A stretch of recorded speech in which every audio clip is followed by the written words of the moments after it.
Ngoma Congo, Ezako Betao. Les variants sont subdivisés en 3 catégories. Il y a ce qu'on appelle les variants d'intérêt, ok? Il y a 2, les variants d'inquiétude, et il y a 3, les variants qu'on appelle des grandes conséquences. D'accord? Et les variants qui nous intéressent le plus en tant que médecin de santé publique, ce sont les variants d'inquiétude. Donc la 2e catégorie. Et là, nous en avons 5. Alors d'inquiétude parce que justement, c'est des variants qui commencent à développer des potentiels qui peuvent affecter notamment la vie des hommes. Donc ça veut dire qui deviennent encore de plus en plus virulents et qui inquiètent, si vous voulez bien, donc par le mot, qui inquiètent un peu les scientifiques. C'est comme ça qu'on les classe dans les variants d'inquiétude. Et c'est comme ça que ces variants sont des variants à surveiller. Parce que si vous sentez que leur prédominance dans la communauté commence à devenir assez grandissante, il faut vraiment les surveiller. Donc c'est comme ça qu'on les appelle les variants d'inquiétude.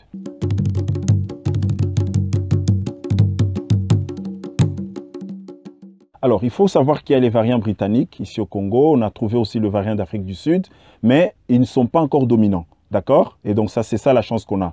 Mais si à la longue, ces variants deviennent dominants et qu'ils menacent, n'est-ce pas, la vie de la population, qu'on se rend compte qu'il y a des propagations fulminantes, il faudra mettre en place des mécanismes de lutte contre la propagation. On peut passer justement d'abord par les mesures barrières qu'il faut renforcer et de l'autre côté, on peut aussi être amené à faire un confinement. Mais on n'est pas à ce stade-là. Il faut vraiment noter que les recherches que nous avons menées en République démocratique du Congo montrent que ces variants ne sont pas dominants. Mais il y en a quand même. On a trouvé le variant sud-africain, on a aussi trouvé le variant britannique ici en RDC.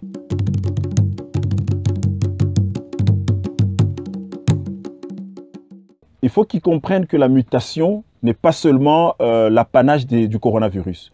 Tous les virus mutent. En fait, qu'est-ce qui se passe? Un virus, c'est un être vivant, d'accord?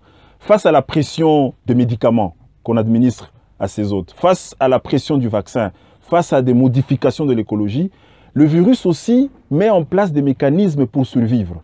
Je ne sais pas si je me fais comprendre, monsieur le journaliste. Ça veut dire que c'est comme vous vous rendez compte qu'il y a un facteur qui vous attaque dans l'environnement, vous mettez en place des mécanismes pour survivre. C'est la même chose aussi avec l'être vivant. Donc le virus est un être vivant. Quand il se rend compte aussi que le milieu devient hostile à sa propagation, qu'est-ce qu'il fait? Il se transforme, il essaie de modifier les récepteurs de sa surface pour échapper au contrôle du vaccin, pour échapper au contrôle des médicaments ou des conditions d'environnement qui sont créées contre lui. Et donc c'est comme ça que les virus mutent. En fait, c'est juste une façon d'échapper. Et donc, c'est comme ça qu'il va devoir soit utiliser des modifications de la surface de sa cellule pour justement qu'on ne puisse pas le reconnaître par les médicaments, qu'on ne puisse pas le reconnaître par le vaccin. Et donc, pour lui, c'est une façon de continuer sa multiplication et sa propagation. En fait, c'est un comportement lié à chaque être vivant lorsqu'il se sent menacé. Les virus, n'oubliez pas, sont des êtres vivants. Et donc, quand il se voit menacé par tout ce que vous faites comme recherche sur les médicaments, sur le vaccin, qu'est-ce qu'il fait à son tour? À son tour, lui aussi, il essaie de se transformer pour échapper au contrôle des agresseurs contre lui. Et voilà, il se propage. Lorsque vous donnez un médicament, lorsque vous donnez un vaccin, okay, l'action c'est sur le virus, sur ses parois. Et donc, les médicaments, les vaccins reconnaissent, n'est-ce pas, un certain nombre de récepteurs sur le virus.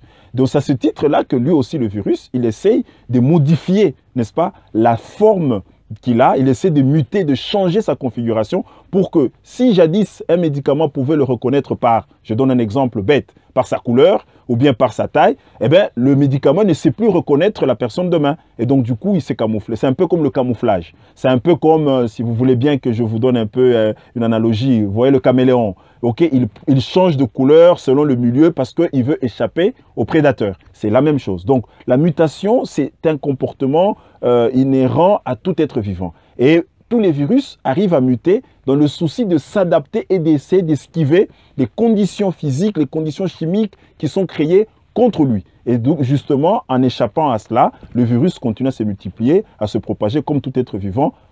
Ngoma Congo, Ezako Betao.